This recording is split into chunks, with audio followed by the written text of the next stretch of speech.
Bonjour à toutes et à tous, c'est Padam pour vous présenter une fois encore un sapin en sucette. Et cette fois-ci, je me suis dit que il existait sûrement une substance qui permettait dans le monde végétal de dissoudre le verre, voire la silice.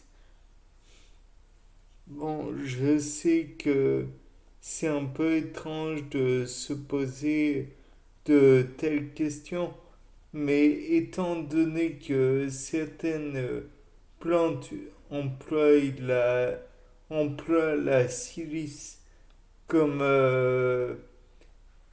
façon de se... enfin, comme matériel de structure, parlons par exemple des sélaginelles ou alors des orties. Peut-être que celles-ci vont pouvoir être dissoutes et donc libérer plus de place aux autres plantes. Ou alors peut-être vont-elles perdre en taille pour justement libérer de la place. Car comme vous le savez, le monde végétal nécessite beaucoup de lumière solaire. Oui, c'est assez mal dit, mais il faut dire ce qui est. Les rayons solaires sont très importants. Ils permettent au végétal de croître en fonction de l'apport lumineux, apport qui permet d'obtenir de l'énergie et donc cette énergie permet de dissoudre, de,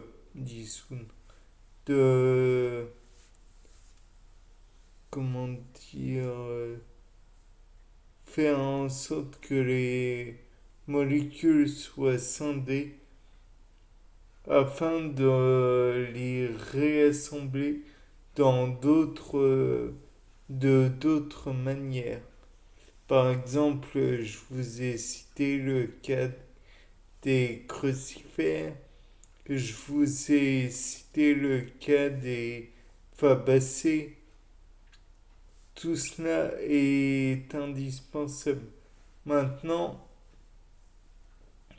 il reste à savoir si certaines substances chimiques végétales peuvent dissoudre le verre et ainsi permettre entre autres, aux autres plantes de croître et peut-être arriver à leur objectif qui est de capter plus de lumière.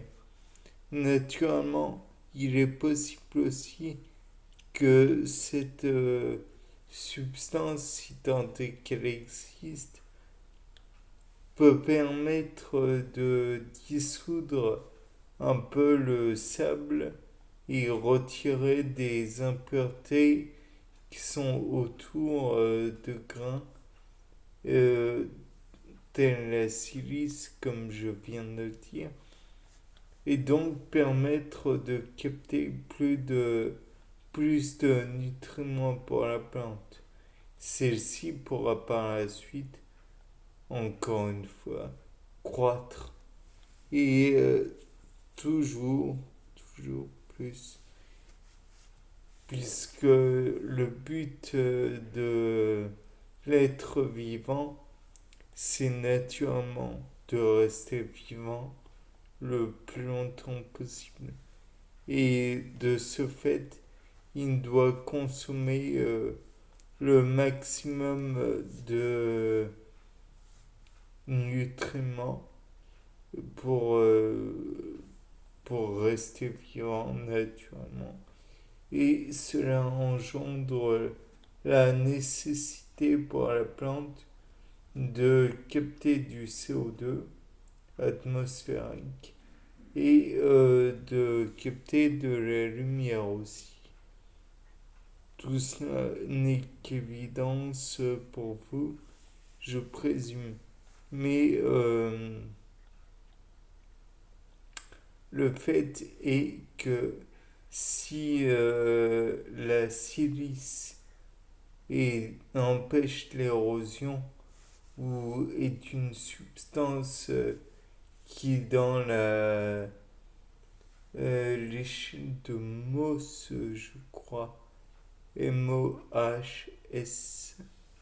à vérifier, est difficile à éroder, je présume que elle peut être utile à d'autres manières. Par exemple, elle pourrait permettre aussi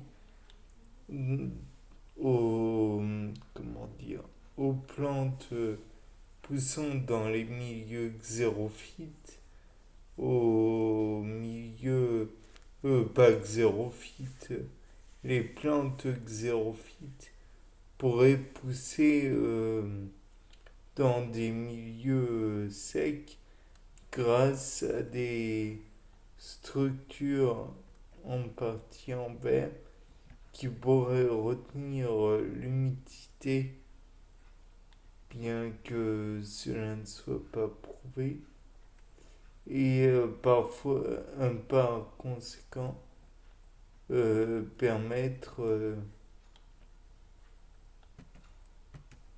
la croissance du végétal sans autre problème.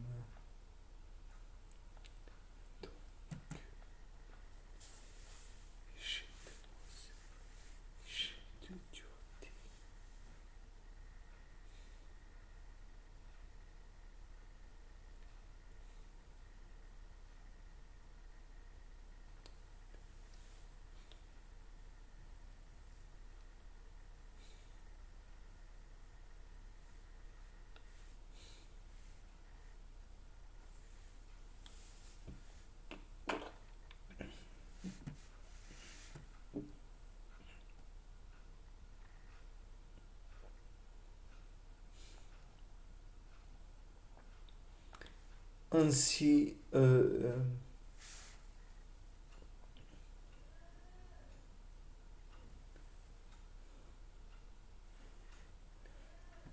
nous pouvons envisager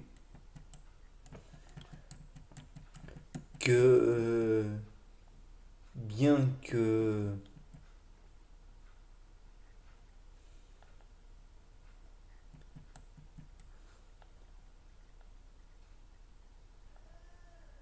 quoi serait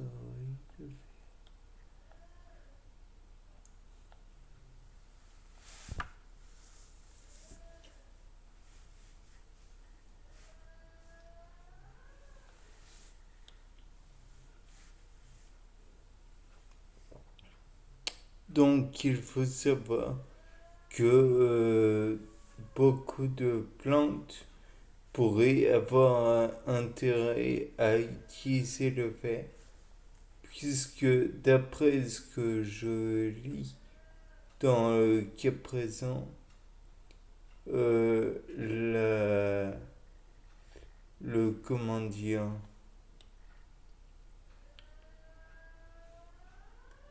l'orthose et le quartz surtout, c'est au niveau 7 de l'échelle de Mohs.